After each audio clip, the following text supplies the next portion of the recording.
The colony world of Ryan was quiet that night. Fields of golden grain waved under the pale light of 2 moons, and the village slept without fear. The humanoids had built their homes with care, stone walls and wooden roofs strong enough to hold against storms. They believed their land was safe. No one thought danger would fall from the sky. Aaron, a young farmer, sat outside his house watching the fields. He had just finished a long day of work and was waiting for his sister Myra to bring supper. The night was calm, but then a sound broke the peace. It was sharp, distant at first, then louder, like thunder tearing open the sky. Aaron stood quickly, his heart beating faster. Moments later, the alarm towers lit up. Red fire burned at the top of each tower and the iron bells rang. The sound spread across the valley, shaking the quiet night.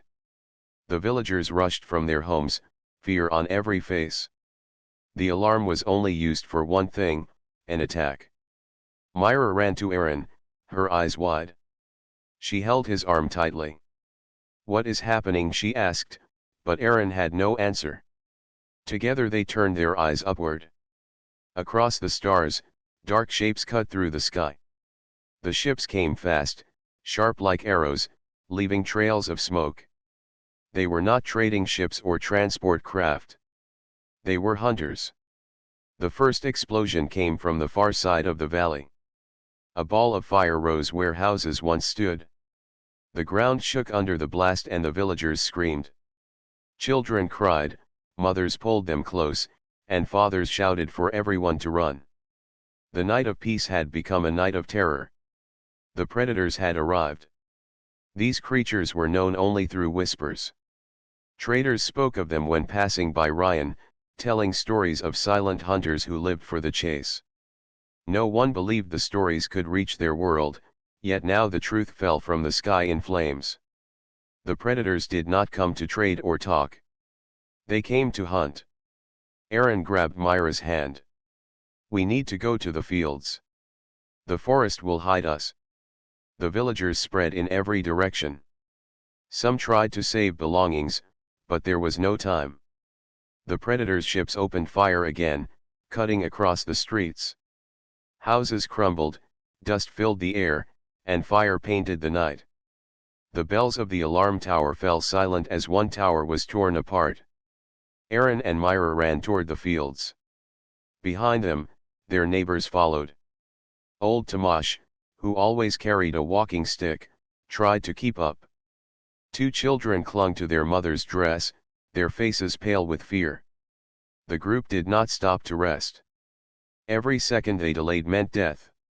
When they reached the edge of the fields, Aaron looked back.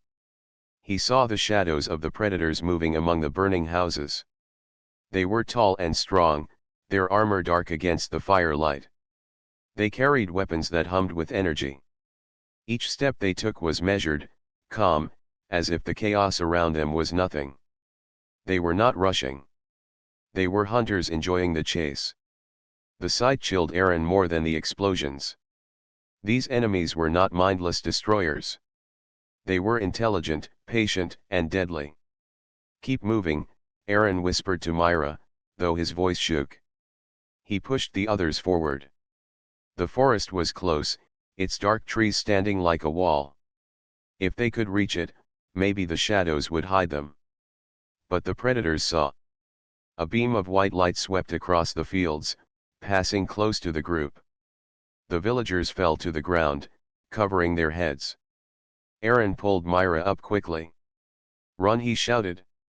They sprinted across the grain, their feet crushing the stalks, hearts pounding like drums. The beam moved again but missed. It cut into the ground behind them, leaving a smoking trail. The group reached the trees and slipped into the cover of the forest. Inside it was dark, the air filled with the smell of pine and earth. For a moment, they were safe. The villagers huddled close, gasping for air. Myra leaned against a tree, tears running down her cheeks. Aaron placed a hand on her shoulder. "We are alive. That is what matters." But he knew this was only the beginning. The predators would not stop with burning houses. They would follow, track every movement, and hunt until nothing remained. Aaron looked at the frightened faces around him. Tomasz leaned on his stick, shaking. The mother hugged her children tightly. Others whispered prayers under their breath. They were farmers, builders, and traders. None of them were soldiers. Aaron felt a heavy weight in his chest. He had never led anyone before. Yet here in the forest, with fire behind them and hunters in the night, everyone looked to him. His promise to Myra grew larger. He had to keep her safe, but he also had to guide them all. Far in the distance, another explosion lit the sky. The village was gone. Home was gone. Ryan was no longer a place of peace. Aaron clenched his fists and took a deep breath. "We keep moving," he said firmly. "We find shelter, we stay together, and we do not give up." The group listened and nodded. Fear still filled their eyes, but his words gave them something to hold on to. Slowly they began to move deeper into the forest, following Aaron's lead. Above the trees, the predator ships circled like dark birds of prey. Their hunt had only begun, and the panic run of the humanoids was now in motion. The forest wrapped around the group like a shield. Tall trees blocked the moonlight, and the air smelled of damp soil. Every step was heavy with fear, yet the villagers pushed forward. Aaron led from the front, holding Myra's hand as if letting go would mean losing her forever. Behind them, Tomasz and the others followed in silence. No one dared to speak too loudly. Every sound seemed to echo through the trees. From above, faint lights crossed the canopy. The predator ship searched with beams of white light that cut through the night sky. The beams swept across the treetops, searching for movement below. Each time one passed near, the villagers froze in place, pressing themselves against trees or lying flat on the ground. Their hearts raced, but the beams moved on, unable to find them beneath the thick branches. Aaron kept his eyes sharp. He listened for any sound that did not belong in the forest. The predators were hunters, and hunters did not always rely on ships. Soon they would send their soldiers to follow on foot. Aaron knew it was only a matter of time. After some distance, the group reached a stream that flowed between the trees. The water shimmered faintly in the moonlight. Myra knelt to drink, her hands trembling as she lifted water to her lips. Aaron joined her, but his eyes never left the forest. "We cannot stay here long," he said quietly. "The water will cover our scent for a short time, but they will still find us." Tomasz leaned on his stick, catching his breath. "Where do we go, Aaron? We cannot run forever." Aaron looked toward the north. "There is an old transport station past the forest. If we reach it, maybe there will be a way to send a message or find a working ship." The villagers murmured among themselves. The transport station had not been used in years. It was broken and forgotten. But it was their only hope. As they prepared to move again, a sudden noise came from the trees. A branch snapped. The group froze. Aaron raised his hand for silence. The forest grew still, too still. Then came the sound of heavy steps moving slowly through the undergrowth. The predators had arrived. Dark figures moved between the trees. Their armor blended with the shadows, their masks glowing faintly with red lights. Each carried a weapon that pulsed with energy. They did not rush. They moved with calm precision, scanning the ground, searching for tracks. Aaron felt Myra's hand tighten around his arm. He whispered, "Stay low. Follow me."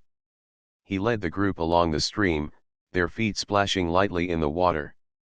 The sound was small, but every drop seemed loud in the silence. Aaron moved carefully, guiding the group away from the hunters. Yet one predator stopped, turning its head toward the stream. The red glow of its mask shone through the trees. Aaron's heart pounded. He signaled for everyone to stay still. The predator stepped closer, scanning the water. For a moment it seemed certain to find them. Then a distant howl echoed from the far side of the forest. It was one of the predator hounds, creatures they used to track prey. The hunter turned and moved toward the sound, leaving the group hidden. The villagers released their breath in relief, but Aaron did not relax. "We must keep moving," he said. Hours passed as they moved deeper into the forest. The night felt endless. Every shadow seemed alive, every crack of a branch made them jump. Myra grew tired, but she did not complain. She kept pace with Aaron, her eyes filled with quiet strength. The children stumbled now and then, and their mother carried them in turns. Tomasz leaned heavily on his stick, but he refused to stop. At last, the trees thinned, and the group reached a ridge that overlooked the plains beyond. Far in the distance, faint lights shone from the ruins of the transport station. It was still standing. Relief touched the villagers, but it was short-lived. Behind them, the forest lit up with beams of light. The predator ships had found their trail. The beams swept across the trees, and the sound of hunting horns echoed through the night. The hunters were driving them forward, pushing them into the open. "We cannot turn back," Aaron said. His voice was steady even as fear pressed on his chest. "The station is ahead. We run for it." The group began their descent from the ridge. The open plains stretched before them, wide and exposed. There was no cover, only tall grass that moved with the wind. The villagers sprinted across, their legs burning, lungs aching. Behind them, the forest erupted with movement as predators poured out, chasing their prey with relentless speed. The night became a blur of running feet and pounding hearts. The villagers did not dare to look back. They ran as fast as they could, clinging to the hope of reaching the station before the hunters closed in. Aaron stayed at the front, pulling Myra with him, shouting encouragement to the others. "Do not stop. We are almost there." The predators gained ground, their red masks glowing in the dark like burning eyes. Energy shots cut across the grass, missing by inches. One blast struck the ground near Tomasz, throwing him off his feet. Aaron rushed back and lifted him up. "Stay with me. We are not leaving anyone behind." Together they pushed forward. The ruined walls of the transport station grew larger, its towers broken but still standing. Safety was close, but so were the hunters. As the group crossed the final stretch of plain, Aaron made a choice. He turned and hurled a heavy rock at one of the predators. It struck the hunter's mask, stunning it for a brief second. It was not much, but it gave the villagers a few extra steps. The group stumbled into the shadow of the transport station just as another volley of energy blasts scorched the ground behind them. They collapsed against the broken walls, gasping for air, alive but far from safe. The chase had only begun, and the predators were not finished. The transport station loomed like a giant skeleton in the night. Its walls were broken, its towers half fallen, and vines crawled across the metal beams. Once it had carried people to other worlds, but now it was nothing more than ruins. The villagers huddled near the shattered entrance, trying to catch their breath. Their clothes were torn, faces marked with dirt, but their eyes still carried the fire of survival. Aaron scanned the area, his chest rising and falling with every heavy breath. The station offered some cover, but it would not hold against the predators for long. He knew they needed more than hiding.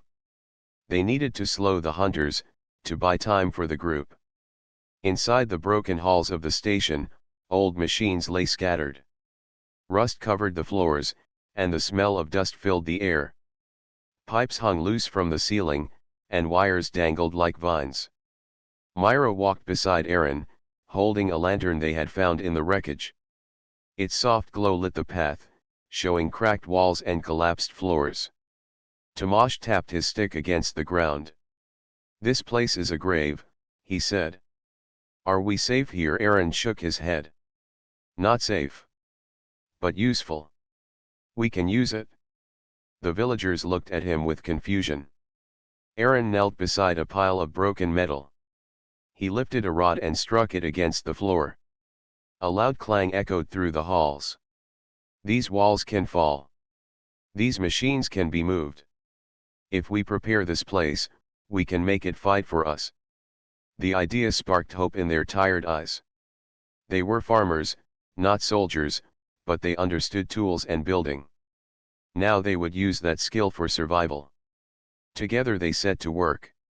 Aaron directed them to pile stones and debris near weak spots in the ceiling. He found an old cart with broken wheels and filled it with heavy scrap. If pushed down the stairs, it could crash into anything in its path. Myra helped tie loose wires across a narrow corridor, creating traps that could trip even the strongest predator. The work gave the villagers something to focus on besides fear. The mother who carried her children set them down to gather rocks. Tomasz used his stick to move broken beams into place. Even the children carried smaller stones, their small hands determined to help. Hours passed, and the ruins slowly changed. Where once there was only decay, now there were traps waiting in silence. Aaron wiped sweat from his brow and looked at their work. It was not perfect, but it was enough to give them a chance. Just as they finished, Myra froze. She raised her hand for silence. From outside came a low hum. The sound of predator weapons. Then came footsteps, heavy and slow, echoing through the empty halls. The hunters had found them. The villagers gathered close, fear returning like a storm. Aaron raised his hand. "Stay behind me. Trust the traps." The first predator entered through the main doorway. Its mask glowed red in the dark, and its weapon hummed with deadly energy. It moved with calm steps, scanning the shadows. Behind it came another, and then a third. Aaron's heart pounded, but he stayed still. He waited until the first predator stepped onto the loose ground beneath the ceiling trap. Then he gave a sharp whistle. Myra pulled a rope, and the rocks crashed down from above. Dust and stone filled the air as the predator fell, crushed under the weight. The hall shook, and the hunters outside let out sharp cries. The villagers gasped. For the first time, they saw the predators bleed. The hunters were not invincible. They could be stopped. Hope flickered inside their fear. But the other predators were not foolish. They moved slower now, weapons raised, scanning for more traps. One stepped into the corridor rigged with wires. Its foot caught, and it stumbled. Before it could recover, Aaron pushed the old cart down the stairs. It rolled with a roar of metal and struck the predator with crushing force, sending it crashing into the wall. The villagers cheered, but Aaron did not. He knew the hunters would grow cautious. They were learning. The third predator aimed its weapon and fired. A blast struck the ceiling, tearing apart stone and metal. The ruins shook, and part of the wall collapsed, nearly burying Tomasz. Aaron pulled the old man clear, but dust filled the air and the villagers coughed as they struggled to see. Myra grabbed Aaron's arm. "We cannot hold them forever." "I know," he said. His voice was steady, though fear pressed against his chest. "But every moment we hold is a moment to plan." The predators regrouped outside the hall, waiting. Their red masks glowed like eyes in the dark. They would not rush again. They would strike with care. Aaron looked at his group. Their faces were tired, but they stood ready. Farmers, children, elders, none of them had ever held weapons, yet tonight they had crushed predators. He felt a spark inside him. A belief. They were not just prey. "We will move deeper into the station," Aaron said. "There are tunnels below. If we use them, we can escape before they break through." The villagers nodded.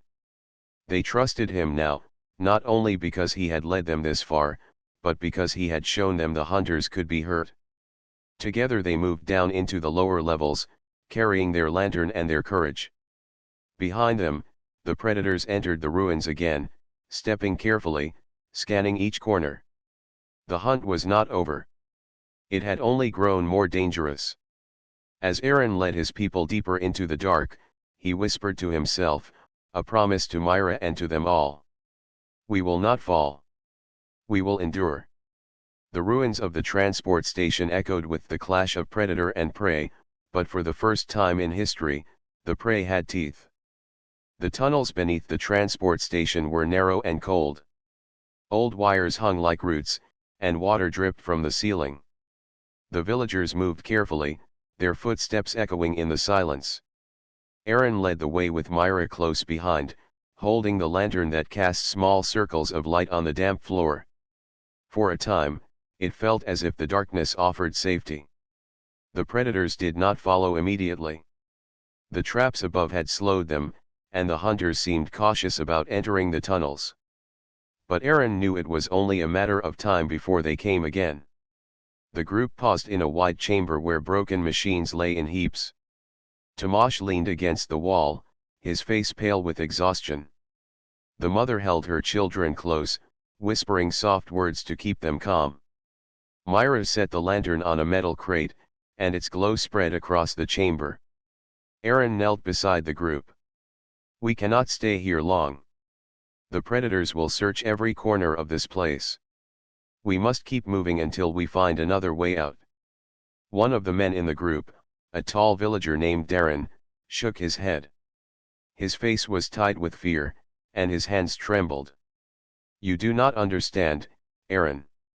We cannot win. We are only farmers and builders. They are hunters. They will kill us all.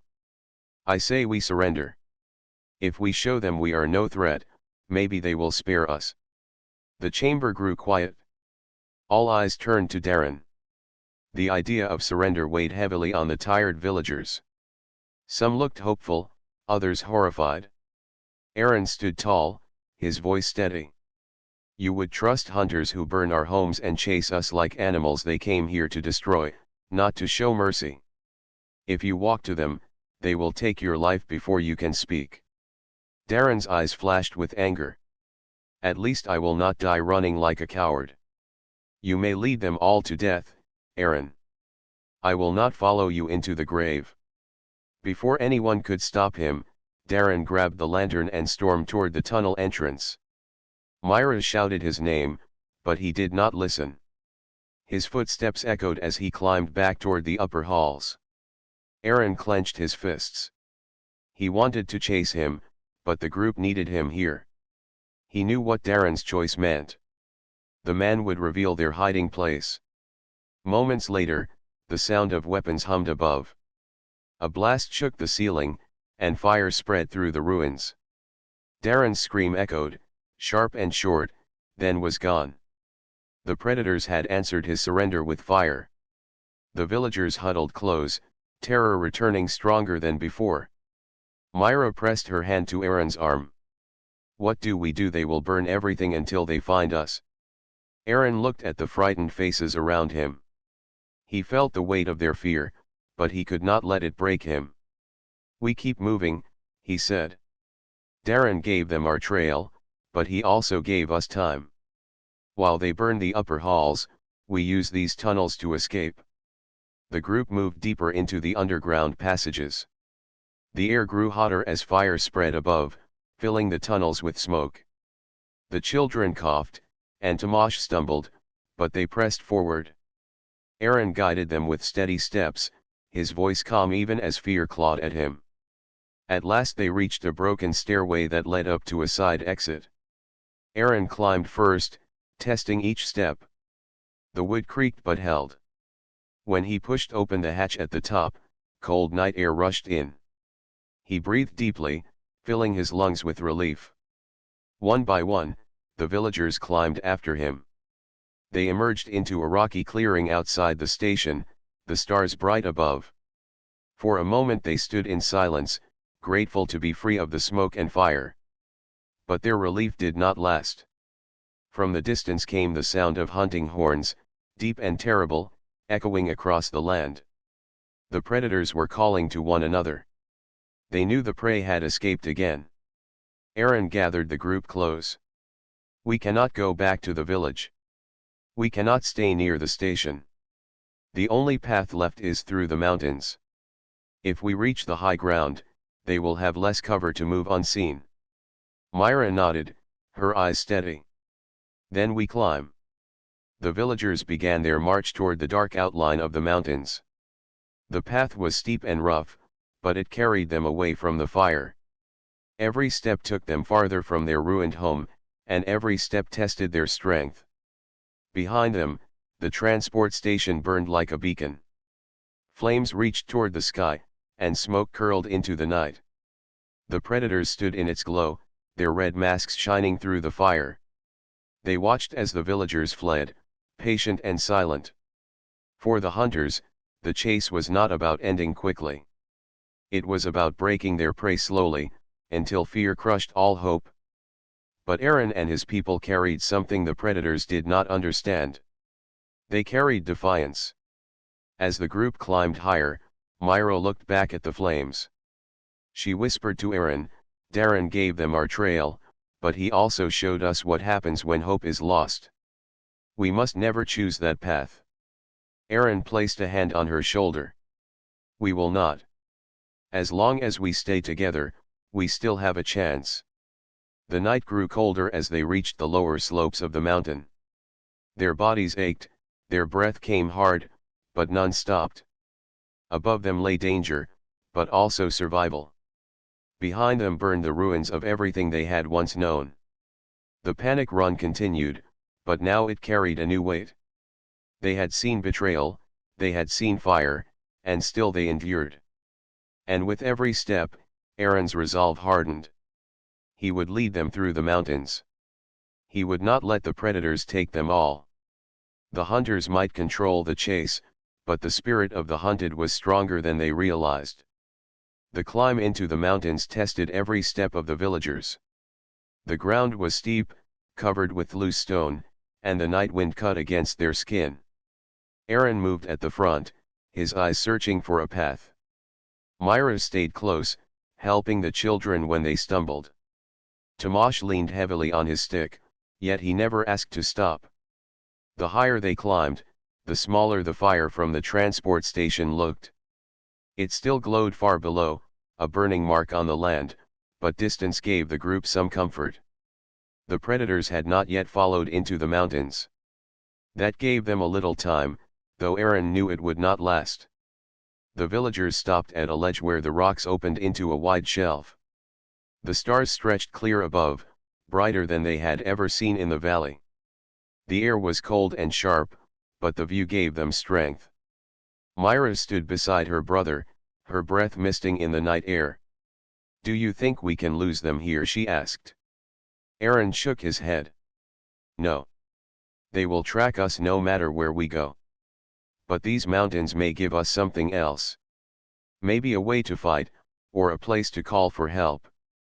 As he said the words, his eyes caught something strange on the stone wall near the ledge. Carvings. Not natural, but shaped by hands long ago. Lines curved in circles, forming patterns like stars. Symbols ran between the circles, smooth and deliberate. Aaron touched the carvings with his fingers. They were old, far older than the colony. Myra joined him, her eyes wide. "This is not from our people." "No," Aaron agreed. "This was here long before us." The villagers gathered around, studying the markings. Some whispered prayers, thinking the carvings were holy signs. Others felt fear, worried that they had entered a cursed place. Aaron kept calm, tracing the lines with his hand until he found a shape that looked like an arrow pointing toward the mountain's heart. They followed the direction and soon discovered a narrow passage between the rocks. The passage led them to a hidden cave. Inside, the air was dry and cool. The walls glowed faintly with crystal veins that shimmered in the lantern light. At the far end of the cave stood a tall stone pillar, broken but still powerful in presence. Strange devices of metal were built around its base, their design unlike anything the villagers had ever seen. Aaron stepped closer. "This is not a cave. It is a chamber. Someone built it?" Myra touched the stone pillar. "It feels alive." The villagers gathered around with awe. Tomasz bent to study the machines, his old hands brushing away dust. "This looks like a beacon," he said slowly. "In my youth, traders told stories of old beacons left behind by ancient ones. They said such beacons could call across the stars. Hope spread through the group like fire catching dry grass. If the beacon could send a signal, maybe help would come. Maybe another world would hear their cry." Aaron searched the machines, looking for anything useful. Most of the parts were broken, but one section still hummed faintly with power. He called Myra to hold the lantern closer. Together they cleared away dirt and loose stone, uncovering a small panel covered with strange symbols. Aaron pressed one, and the pillar gave a low hum that shook the cave. Light spread across the carvings, filling the chamber with a faint blue glow. The villagers gasped. The pillar pulsed like a beating heart. "It is waking," Myra whispered. The sound rose, a low hum that grew louder until it filled the mountain. The light spread outside the cave, reaching into the sky. It was not fire, not flame, but a signal. A message carried across the stars.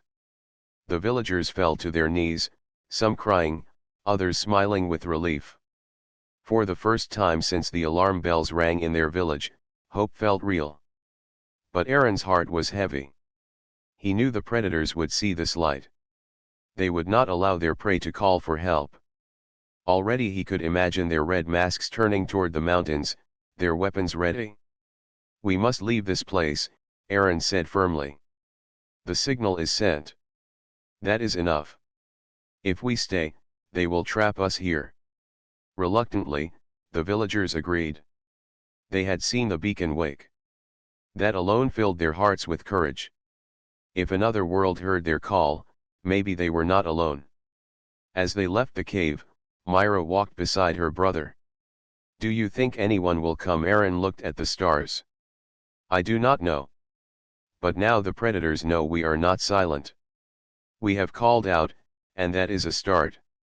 From far below came the echo of horns. Deep, rolling, filled with promise of pursuit. The predators had seen the light. The hunt was not over. It was only growing sharper. The villagers hurried along the mountain path, their steps quickened by fear and hope together. Behind them, the ancient beacon continued to glow, its song carried into the endless night sky. The panic run was no longer just about survival. It was a message. A cry across the stars. The mountain path twisted down into a wide valley where the ground opened into flat stone. At its edge stood the remains of another part of the old transport station. Its walls were broken, but a tall tower still leaned against the sky. Near its base sat a shuttle, rusted yet still whole. The villagers gathered at the sight. Their hearts beat faster, not from fear this time, but from the spark of hope. Myra pointed with trembling hands. "If it still works, we can leave this world." Aaron's eyes narrowed. "If it works. We must reach it first." The horns of the predators echoed again, closer now. The hunters were following the trail of the beacon's light. Their ships circled above the mountains like hawks. Aaron knew they would not wait long before striking. He led the group across the valley floor, moving quickly but carefully. The ground was open, no trees to hide them. Every villager felt the weight of the sky pressing on their backs, as if the hunters could strike at any moment. When they reached the shuttle, Aaron climbed inside. Dust coated the seats, and vines had pushed through cracks in the metal. The air smelled old, but the control panels still hummed faintly with power. He pressed a switch, and lights flickered to life. "It still has energy," he said, relief in his voice. The villagers climbed aboard, filling the narrow cabin. The children clutched each other, eyes wide with hope. Tomasz sat near the back, his tired hands resting on his knees. Myra stood beside Aaron, watching as he studied the controls. But the hum of the shuttle was not enough to bring peace. Outside, shadows moved across the valley floor. The predators were coming. Aaron looked at Myra.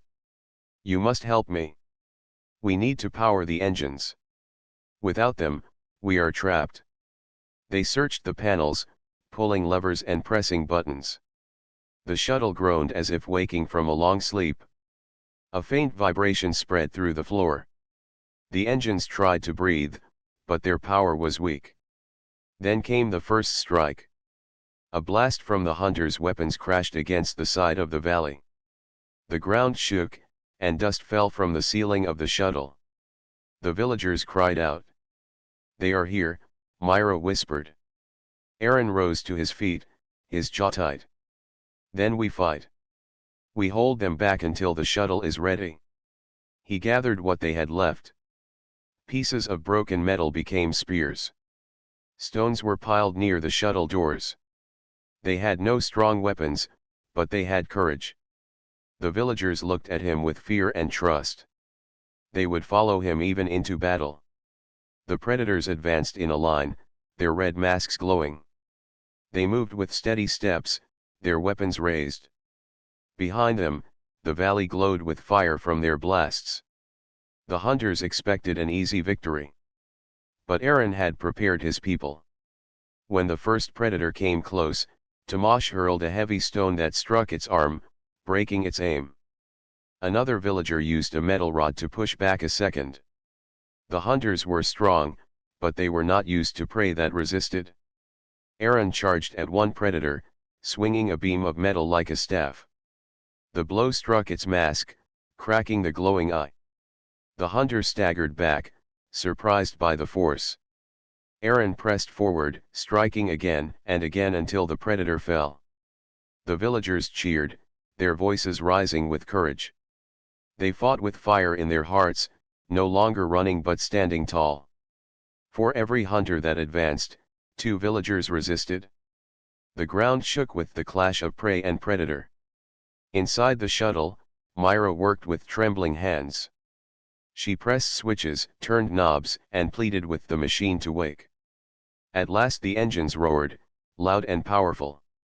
Flames burst from the rear thrusters, and the shuttle shook with new life. "It is ready," Myra shouted. "We can fly." But the predators pressed harder, their numbers overwhelming. Aaron saw more shadows climbing into the valley. He knew they could not all board the shuttle in time if the hunters broke through. He made a choice. Turning to Myra, he gripped her shoulders. "Take them. You must lead them now. Get everyone on board and lift off." Her eyes filled with tears. "No, come with us." Aaron shook his head. "If I stay, they will focus on me. That will give you time. You must go." Myra held his hand tightly, but she saw the truth in his eyes. With trembling lips, she nodded. Aaron turned back to the fight. He lifted his beam of metal and faced the advancing hunters. His roar echoed through the valley, strong and fearless. The predators slowed, surprised by the sound of defiance. Myra called the villagers aboard. They rushed into the shuttle, helping the children and Tamash. She took the controls, her hands steady even as her heart broke. The engines roared louder, lifting the shuttle from the ground. Through the window, Myra saw her brother standing alone, surrounded by hunters. His figure was small against the dark valley, but his courage filled the sky. The predators closed in, but Aaron did not falter. He struck, he shouted, he stood like a wall of fire. The shuttle rose higher, carrying the villagers into the night sky. Below, the valley burned with the clash of hunters and one brave humanoid who refused to run. Aaron's last stand had begun. The shuttle rose above the valley with a thunder that shook the mountains. Inside, the villagers clung to their seats, their faces pale from fear and hope. Children pressed their hands against the small windows, watching the ground fall away. The valley of stone, the broken tower, and the dark shadows of the hunters grew smaller with every passing second. Myra sat at the controls, her hands trembling but firm. She kept her eyes forward, yet her heart remained behind in the valley. She saw Aaron's figure in her mind, standing strong against the advancing predators. His voice still rang in her ears, telling her to go, telling her to lead. Below, the hunters fired at the rising shuttle. Blasts of fire streaked through the air, shaking the ship as they struck the outer hull. Sparks flew from the panels inside, and the villagers screamed. Myra gritted her teeth and pushed the controls harder. The engines roared, and the shuttle climbed faster, leaving the blasts behind. Tomasz moved to her side, his old hand steady on her shoulder. "You are doing well," he said. "Do not let go. He gave this chance to us. We cannot waste it." Myra nodded, her eyes wet. She pulled the shuttle higher until the clouds swallowed them. The sound of the hunters' weapons faded, replaced by the steady hum of the ship. For a brief moment, silence returned. But safety was not yet certain. The hunters' ship still circled above the mountains. Their sharp forms cut through the clouds, red lights glowing. They had seen the shuttle rise. They were giving chase. The villagers gasped as two hunter craft broke through the mist behind them. Their engines burned bright as they closed the distance. The predators would not let their prey escape so easily. Myra's hands shook. "They are faster than us." Tomasz frowned, but his voice was calm. "The ship is old, but it can still fight. Search for weapons." Myra pressed switches and scanned the panels. A small light blinked on the side, marked with a faded symbol. She pressed it, and with a sudden burst, the shuttle's lower cannons came to life. The sound of old machinery filled the cabin, heavy and powerful. The villagers looked at each other with new hope. Their ship was not only a vessel to flee, it was a vessel to fight. Myra aimed the cannons and fired. Bright blasts streaked through the clouds, forcing the predator craft to scatter. One ship dodged upward, the other rolled aside. The hunters had speed, but Myra had surprise. The chase began. Through the clouds, fire lit the skies. The shuttle twisted left and right as Myra guided it, dodging blasts that shook the hull. Villagers held their breath with every turn, their bodies pressed against the seats. The children cried, but Tomasz soothed them with gentle words, even as his own eyes stayed sharp on the battle. Myra fired again, striking one predator ship. The blast tore across its wing, and flames spread quickly. The craft spun out of control and vanished into the clouds below. The villagers cheered, their voices rising like a storm of courage. For the first time, they saw that the hunters could be defeated. But the second ship pressed closer, its weapons locking on. A red beam struck the side of the shuttle, and alarms screamed inside. Sparks flew across the panels, and smoke filled the air. Myra coughed, her eyes burning, but she refused to let go of the controls. Tomasz placed his hand on the panel. "Steady, Myra. Hold it together. One more shot." Myra took a deep breath, focused her aim, and fired. The blast struck the predator ship full on. Its mask of red light shattered, and its engines exploded in a bright flame. The ship fell in pieces, swallowed by the clouds. The villagers erupted in cheers once more, their voices echoing through the cabin. The children laughed with relief, holding each other tightly. Even Tomasz, who had always been calm, let out a cry of victory. But Myra did not cheer. She sat still, her hands on the controls, her eyes staring forward. In her heart, she thought of Aaron. He was not with them to see this victory. He had given himself so they could rise. The cheers turned into a heavy silence as the villagers remembered him too. At last, the clouds thinned, and the darkness of space opened before them. Stars spread wide across the sky, endless and bright. The shuttle passed through the last barrier of the atmosphere, leaving the burning world behind. The villagers pressed close to the windows, staring at the sea of stars. Their eyes shone with wonder. For the first time, they were free. The hunters' planet was no longer their prison. Myra looked at the stars and whispered, "We made it." Tomasz stood beside her, his voice firm yet gentle. "We live because of him. His courage carries us here. We will not forget. The villagers bowed their heads. A quiet promise passed between them. They would tell the story of Aaron, the one who stayed behind so they could fly. His name would live in every song, in every tale, in every fire lit in the dark. Myra placed her hand on the control panel. She guided the shuttle toward the far stars, away from the world of hunters. Ahead lay the unknown, but also the chance of a new home. Behind them, the hunters' horns faded into silence. Before them, the stars stretched wide, endless paths waiting. The panic run was over. The flight to freedom had begun.